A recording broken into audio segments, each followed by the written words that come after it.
아모스서 7장 10절부터 끝절까지 말씀입니다.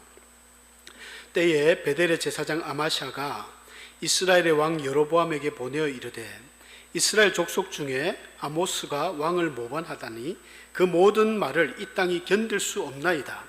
아모스가 말하기를 여로보암은 칼에 죽겠고 이스라엘은 반드시 사로잡혀 그 땅에서 떠나겠다 하나이다.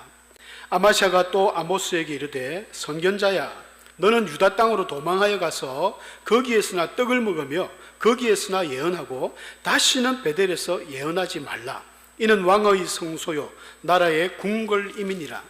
아모스가 아마샤에게 대답하여 이르되 나는 선지자가 아니며 선지자의 아들도 아니라 나는 목자요 뽕나무를 재배하는 자로서 양떼를 따를 때에 여호와께서 나를 데려다가 여호와께서 내게 이르시기를 가서 내 백성 이스라엘에게 예언하라 하셨나니 이제 너는 여호와의 말씀을 들을지니라. 내가 이르기를 이스라엘에 대하여 예언하지 말며 이삭의 집을 향하여 경고하지 말라 하므로 여호와께서 이와 같이 말씀하시기를 네 아내는 성읍 가운데서 창녀가 될 것이요 네 자녀들은 칼에 엎드러지며 네 땅은 청량하여 나누어질 것이며 너는 더러운 땅에서 죽을 것이요 이스라엘은 반드시 사로잡혀 그의 땅에서 떠나리라 하셨느니라. 아멘.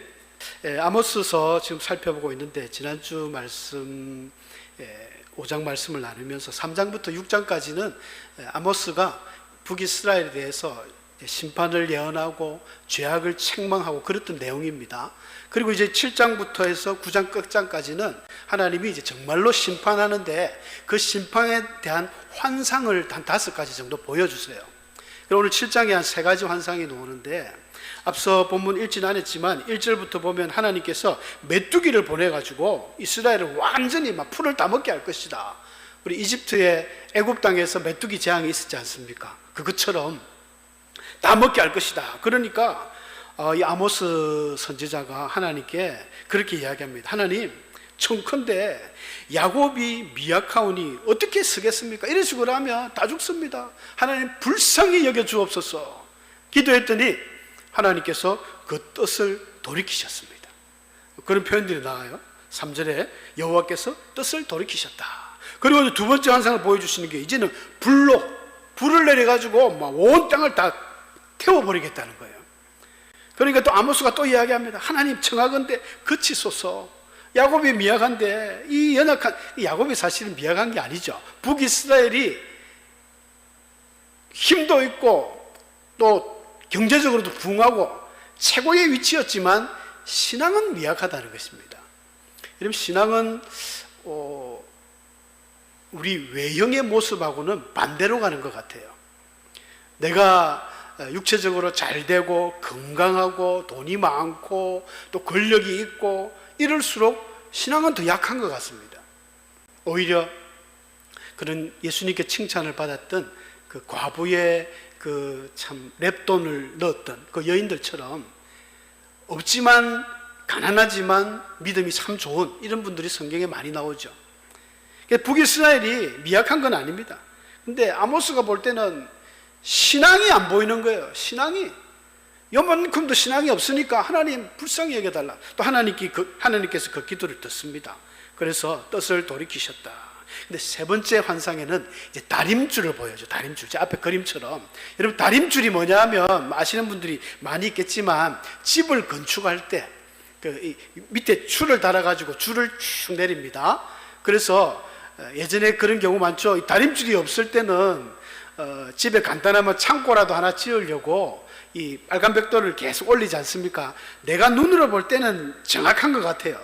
그래서 하나하나 올리는데 한참 1m, 2m쯤 올리다 보면 나중에 보면 약간 기우뚱하게 넘어가 있습니다. 피사의 사탑처럼. 다림줄이 굉장히 중요한 거예요. 기준. 잣대 줄이 딱 내려와가지고 그 줄을 기준으로 해서 벽돌을 세우면 반듯합니다. 그 줄이 없을 때는 삐뚤어진 것도 모르고 막 삐뚤어진다는 거예요. 하나님께서 북이스라엘에게 다림줄을 달아봅니다. 아합의 집이 다림줄을 달아서 하나님 앞에 삐뚤하기 때문에 아합 왕조를 무너뜨렸습니다. 아합 왕조 다음에 들어선 예후 왕조가 너희들도 다림줄을 달아보는데 너희들 삐뚤하면 너희들도 친다는 거예요. 한두 번 이제 앞에서 하나님께서 뜻을 돌이키셨으니까 이 한국의 유명한 속담처럼 이제 3-3번, 하나님도 3-3번 이제 안 된다. 세 번째는 딱 걸려드는 거예요. 내가 다시는 용서하지 않겠다. 내 백성 이스라엘 가운데 두고 다림줄을 딱 두고 용서하지 않겠다. 사랑하는 성도 여러분, 하나님은 하나님의 백성들을 보실 때 다림줄을 보십니다. 여러분, 그 바벨론이 무너질 때도 바벨론의 그 마지막 왕 벨사살 왕이 1000명의 기인을 불러놓고 화로운 그 환락 파티를 하지 않습니까? 술 파티를 합니다. 하나님의 도성에서 가져온 그 금잔으로 막 술을 먹고 그럴 때에 어떻게 됐습니까? 손가락이 나와서 벽에다가 막 레이저로 지지지 하면서 메네메네 데겔 우바르신, 네가 달아보고 저울에 달아보니까 너 함량이 안 된다. 너는 깜이 아니야. 끝났어. 이 말씀을 기록했지 않습니까? 여러분, 하나님은 하나님의 성도를 향해서 저울도 있고 다림줄도 있습니다. 몰랐죠? 그러니까 두렵고 떨리는 거예요. 눈에 보이지 않는 하나님이 우리는 눈에 안 보이니까 우리 마음대로 살아갑니다. 하나님이 만약에 눈에 보인다면 우리 교회 오면 다 목사님이 어디에, 여러분, 목사님이 어디 있는지 몰라요. 어디선가 막 나타납니다. 막 이런 것도 나타나고 막 곳곳에서 일을 하시잖아요. 그것도 이제 목사님 아닌 것처럼 모자 쓰고 있으니까 사람들은 모르고 함부로 하다가는 목사님이 짠 나타납니다. 눈에 보이는 목사님처럼 교회에 장로님들처럼 있으면 우리가 조심할 텐데 하나님이 눈에 안 보이는 거예요. 뭐 다행인지 불행인지 모르겠지만, 그러나 성경에는 하나님이 분명히, 하나님은 영이시니 예배하는 자가 신령과 진정으로 예배해라 보고 있다는 거예요. 여러분, 굉장히 중요합니다. 믿음을 가진 하나님의 백성들이 하나님이 눈에 보이지 않지만 믿음으로 눈이 있다고 우리가 믿는 거잖아요. 믿음이 별거 없습니다. 믿음이라는 것은 눈에 보이지 않는 하나님이 내 앞에 계시다는 거예요. 그걸 믿는 겁니다. 어느 정도로 확실하게. 믿음이라는 이 페이스, 영어로 페이스, 히브리어는 피스티스라고 하는데, 이게 얼렁뚱땅 그냥 대충 믿는 거, 이건 믿음이 아닙니다. 있을 거야, 그것도 믿음이 아닙니다. 있긴 있는데 너무너무 확실히 그것이 믿어지니까 그분을 위해서 내 한 목숨 들여도 아깝지 않다. 희생도 할 수 있다. 그분을 위해서 내가 죽을 수도 있다. 그분을 위해서 내가 모든 헌신을 할 수 있다. 그분을 위해서 충성을 할 수 있다. 이게 확실한 믿음입니다. 인간 사회에서도, 인간적인 관계에서도 어떤 그 상대방에 대한 믿음이 확실하면, 신뢰가 돈독하면 어떻게 합니까? 그분을 위해서 돈도 빌려줄 수 있어요. 시간도 내줄 수 있습니다. 그 사람이 오라 하면 언제든지 달려갑니다. 왜? 그분하고의 신뢰관계가 100% 연결되니까. 그런데 인간들은 배신합니다. 자기에게 불리하거나 자기에게 뭔가 좋지 않으면 반드시 배신합니다. 그게 인간입니다. 근데 하나님은 배신 안 하잖아요. 그런 하나님에 대한 확실한 믿음을 가진 사람은 이게 보입니다. 다림줄이 보이는 거예요. 하나님의 저울이 보입니다. 우리가 코람데오라는, 우리 고신대학교에 가면 큰 돌이, 코람데오 무슨 뜻입니까? 하나님 앞에서. 믿음의 백성들은, 믿음이 있는 사람은 눈에 보이지 않지만 하나님이 나와 함께한다. 하나님이 내 곁에 있다. 하나님이 나를 지금 체크하고 있다. 이걸 깨달으니까 두려운 거예요. 매사의 모든 행동에 조심성이 생깁니다. 혹시 내가 하는 이 일이 하나님 앞에 영광이 안 되는 건 아닐까? 하나님 앞에 죄가 되는 건 아닐까? 그래서 노심초사 늘 기도하고 하나님의 뜻을 묻고, 이게 믿음 있는 사람의 출발입니다. 이스라엘 백성들은 그게 안 됐던 거죠. 하나님께서 이스라엘 백성들을 선택해서 그들이 선민이다라고 자랑하지만 그들이 결코 잘나서 선택한 건 아무것도 없습니다. 하나님이 이스라엘을 왜 선택하셨습니까? 다른 이방 나라보다 좀 착하고 잘해서 선택한 게 절대 없어요. 그냥 무조건적인 하나님의 은혜입니다. 하나님이 그냥 그들을 부르셨어요. 그래서 언약을 체결했습니다.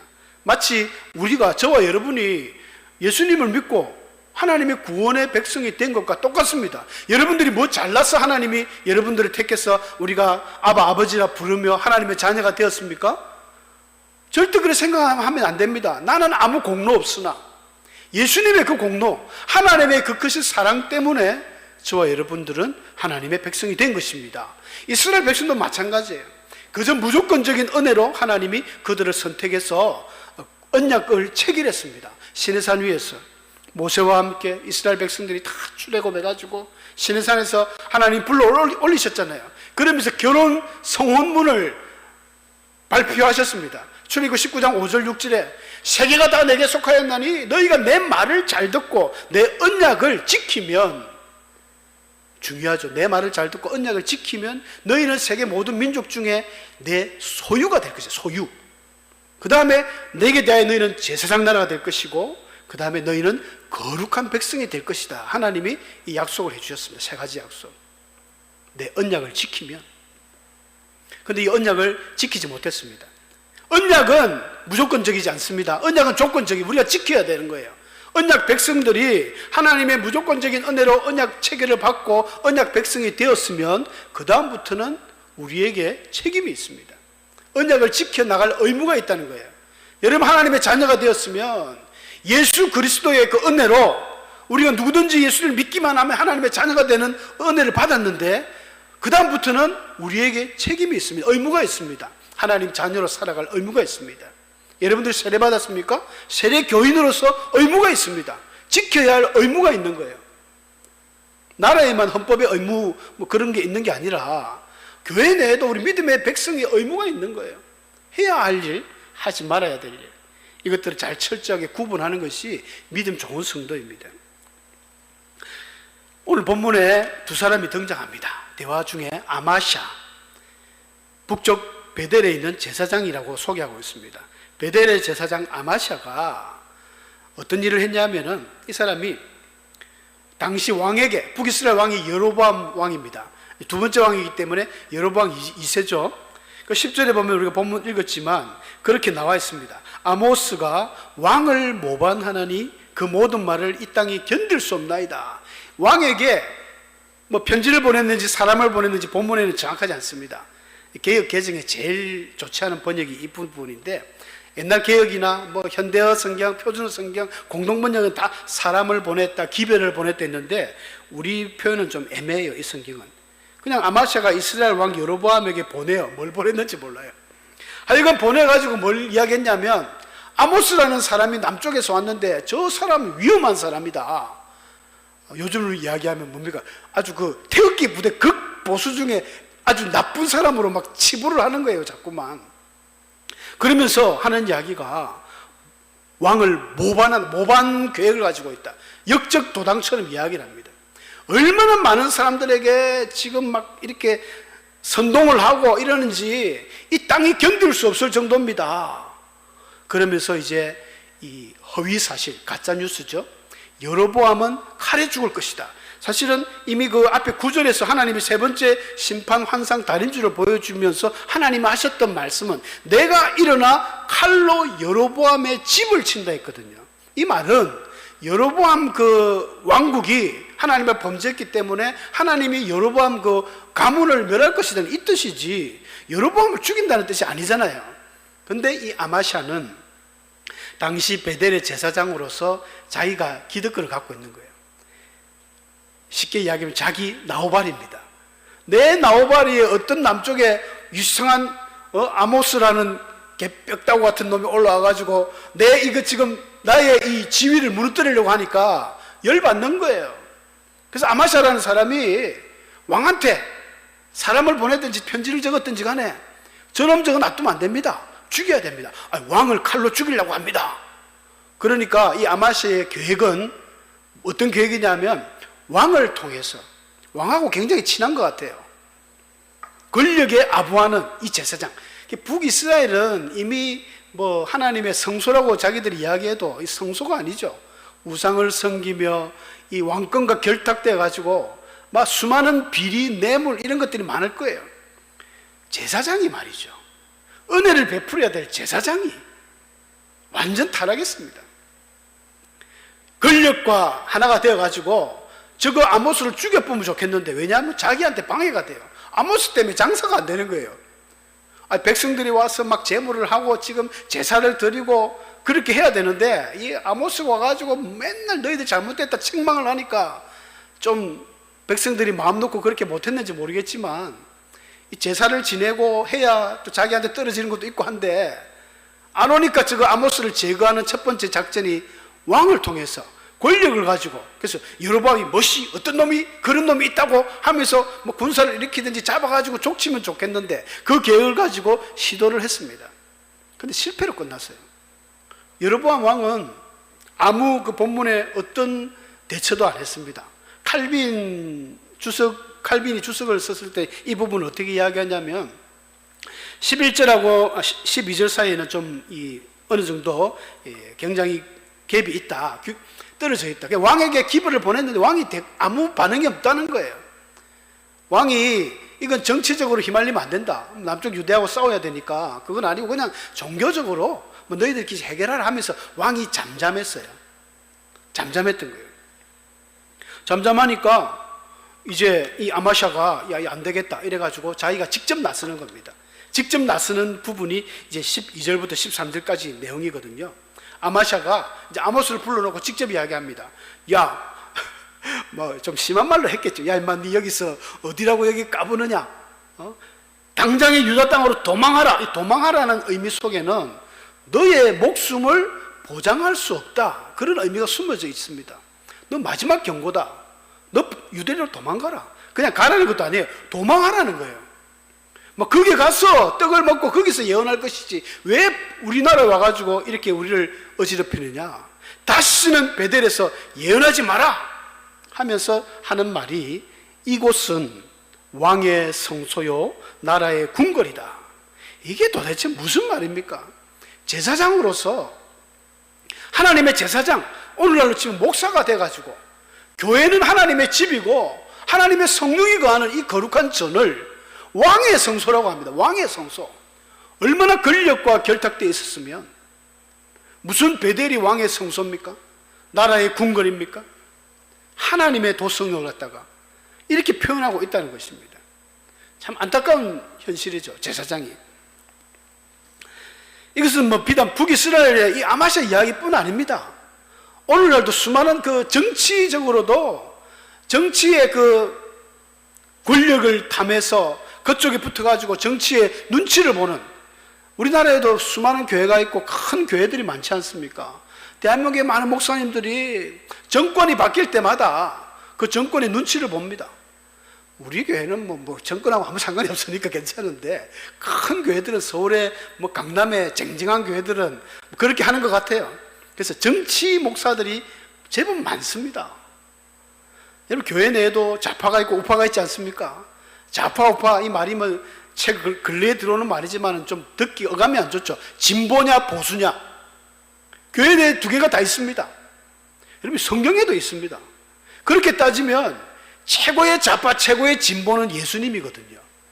그렇지 않습니까? 예수님이 그 시대의 모든 기존에 있던 질서를 파괴해버렸습니다. 잘못됐다 하면서 막 상을 엎어버리고 그 하나님의 성소에서도 막 난리를 쳤잖아요. 노건을 만들어가지고. 굉장한 진보가 바로 예수님이죠. 그렇다고 뭐 진보만 있는 거 아닙니다. 성경은 또 지극히 보수입니다. 하나님의 말씀, 변하지 않는 그 말씀을 그대로 이어가서 아브라함 때부터 지금까지 변하지 않는 거예요. 확실한 보수죠. 같이 부딪힙니다. 그런데 문제는 그런 목사님들이 있다는 거예요. 이름을 거론 안 하겠습니다만 여러분들도 많이 아실 거예요. 항상 뭐 나라가 정권이 바뀌거나 청와대 초청되는 목사님들, 또 거기서 그쪽 그 시대의 대통령에게 아부하면서 어떤 막 이야기하시는 목사님들 많이 있거든요. 그래서 정권이 바뀌면 이쪽 목사님 핍박받고, 정권이 이쪽 바뀌면 이쪽 목사님 핍박받고, 이런 일들. 아마샤도 그런 사람이고, 그런 사람이에요. 목사뿐입니까? 정치인들은 안 그렇습니까? 국회의원들, 장관들, 참 자기 배만 채우는 이 제사장 아마샤, 베델의 제사장 아마샤, 우리가 좀 생소한 이름일 텐데 굉장히 우리에게 던져주는, 시사하는 점이 많습니다. 자기 배만 불리는 사람, 시대가 망하든 하나님의 진리는 떠나도 내 자리만 확보하려는 이런 사람들, 그런 사람들이 요즘 정치인들 그런 사람 많잖아요. 얼마 전에 여러분 뉴스 보시는 거 아시겠죠? 이상경 국토부 차관 이 부동산 대책을 내면서 자기는 정보를 제일 먼저 아니까 그게 딱 바뀔 때는 최고가로 집을 사놓고 그게 33억인가 서울에 어떻게 사는지 모르겠어요. 아파트 값이 33억 29억 1년에 6억의 시세를 보고 갭 투자라는, 저도 좀 생소한 단어였는데, 이 전세 살면서 전세를 안고 이 자기가 건물을 사가지고 그 사이에 시세 이익을 보는 그런 비상한 머리더라고요. 어떻게 그런 게 가능한지. 우리가 이제 보통 아파트 사가지고 또 팔고 이러면서 재테크한다고 하는데, 서울에는 그런 게, 특히 강남 쪽에는 너무 부동산 값이 왔다 갔다 하니까 한번 오르면 자기는 진짜 원금은 얼마 투자 안 하고 엄청나게 부자가 될 수 있습니다. 그게 만약에 부동산이 떨어지면 알거지가 되는 위험한 도박과 같은 건데, 아니 국토부 차관이나 건강원 원장이나 이런 사람들이 재산들이 너무 많아요. 나라가 망하든 어쩌든 자기들은 내 배만 채우겠다 이런 사람들이 사실은 없어야 됩니다. 대한민국에 그런 사람이 없어야 우리나라가 잘 되는 것입니다. 북쪽 이스라엘의 아마샤도 그런 인물입니다. 감히 내 자리를 넘봐? 감히 너 때문에 안 돼? 하면서 아모스를 치내려고 하는 거예요. 아모스가 이런 말을 듣더니 아모스의 그 이야기가 쭉 진행되면서 8장에 가면 우리가 잘 아는 8장 11절 12절 너무 유명한 말씀 아닙니까? 하도 기가 차니까, 하도 예언을 하지 말라니까, 너 자꾸 예언하지 말라 하는데, 보라 날이 이르면은 네가 예언하지 말라고 해도 이 하나님의 말씀 듣지 못할 시대가 온다. 하나님께서 기근을 땅에 보내는데, 이 가뭄으로 오는 그런 양식과 물이 없어서 가라는 게 아니고 하나님의 말씀을 듣지 못하는 그때가 되면 아무리 하나님의 말씀 들으려고 해도 못 듣는 시대가 온다 라고 이야기합니다. 그런 시대가 언제일까요? 전쟁 아니겠습니까? 여러분, 전쟁이 나면 하나님의 말씀 듣고 싶어도, 여러분 수요일날 참 피곤하고 오기 싫은 교회 와가지고 참 제 설교 듣는다고 참 고생하십니다. 전쟁이 나고 어려움이 오면 듣고 싶어도 못 듣습니다. 지금 이 시대가 우리가 행복한 거예요. 우리 교회도 그래 크지 않은 작은 교회에서 목사님이 2분이나 있고 얼마나 좋습니까? 우리 박시영 목사님 또 참 그 깊이 있는 역사적인 이 모든 지식과 그런 것들 어디 가서 듣겠습니까? 딴 데 가서 비싼 돈 주고 특강 초청해서 들어야 되는 걸. 나중에 날이 이르면 여호와의 말씀을 듣지 못하는 시대가 오면 듣고 싶어도 못 듣습니다. 그렇게 지금 많이 들어 두셔야 돼요. 성경도 마찬가지입니다. 성경책도 때가 되면 없어질 때가 있어요. 그 전에 많이 보셔야 돼요. 마지막 시대를 살아가는 성도의 지혜입니다. 오늘이 마지막이라고 생각하는 거예요. 예수님이 그랬잖아요. 내가 살아있을 때 인자에 오는 것을 볼 사람도 있을 것이다. 바울도 그랬습니다. 베드로도 그랬습니다. 그 말은 무슨 말입니까? 내가 살아있을 때 주님이 온다는 거예요. 최고의 신앙입니다. 주님 언제 오십니까? 우리 아들 때에 오겠지요. 우리 손주 때에 오겠지요. 아니요, 내가 죽기 전에, 연세대 성도님들 돌아가시기 전에 예수님 오십니다. 그런 마음으로 살아가는 거예요. 그러니까 오늘 이 설교, 오늘 이 말씀 너무 귀하고 버릴 게 없는 거예요. 다 가지셔야 됩니다. 듣고 싶어도 못 들을 때가 온다는 이 사실을 꼭 기억하시기 바랍니다. 아모스는 참 이 아마샤의 정말 얼토당토 않은 이런 억지 같은 이런 이야기에, 베델에서 다시는 예언하지 마라, 또 내려가라, 도망가라. 아모스의 답변은요 간단했습니다. 나는 선지자가 아니다. 나는 선지자의 아들도 아니다. 나는 너처럼, 아마샤 너처럼 무슨 제사장 혈통의 사람도 아니고, 나는 국가 권력에 아부하는 사람도 아니고, 나는 그냥 목자다. 나는 뽕나무를 재배하는 그런 사람이다. 그런데 하나님이 내게 말씀을 주셔서 내가 여기까지 올라와서 말씀을 전한다. 이 말은 무슨 말입니까? 내가 하는 이야기는 내 말이 아니다. 너처럼 어떤 생계 때문에 그런 눈치 보고 이런 사람이 아니다. 나는 하나님의 말씀 받은 대로 전한다. 내 말은 진실된 말이다. 하나님의 말씀이다. 이걸 이야기하는 거예요. 그러면서 무시무시한 아마샤에게 경고를 내립니다. 하나님이 주신 말씀이죠. 우리 마지막 읽었던 17절 내용이죠. 하나님이 말씀하시길 네 아내는 창녀가 될 것이다. 이야. 그리고 네 자녀들은 칼에 엎드러지고 네 땅은 청량하여 나누어진다. 이런 모든 것들이 왜 이루어진다면 참 16절 맨 끝에 이런 말이 나와요. 네가 이스라엘에 대해서 예언하지 말며 이삭의 집을 향하여 경고하지 말라 했기 때문에 하나님이 너 부인, 너 아내는 창녀가 될 것이요. 이런 것들은 전쟁통에, 전쟁이 일어나면 아무래도 여인들과 아이들이 제일 위험하잖아요. 칼에 죽기도 하고 여인들은 잡혀가고 그러거든요.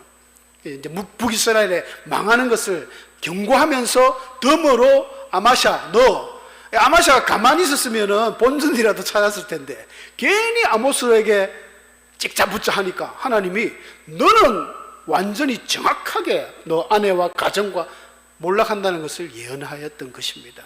사랑하는 성도 여러분, 우리가 마지막 시대를 살고 있지 않습니까? 무엇이 중요하고 내가 어떻게 살아가야 되는지 하나님의 그 다림줄을 기억하면서 매사에 하나님의 눈치를 보고 하나님 앞에 인정함 받는 그렇게 살려고 노력하신다면 여러분들의 삶은 아주 복된 삶이 될 것입니다. 하나님이 기뻐하는 삶이 될 것입니다. 그런 삶 살아가시는 우리 복된 성도님들 되시기를 축원합니다.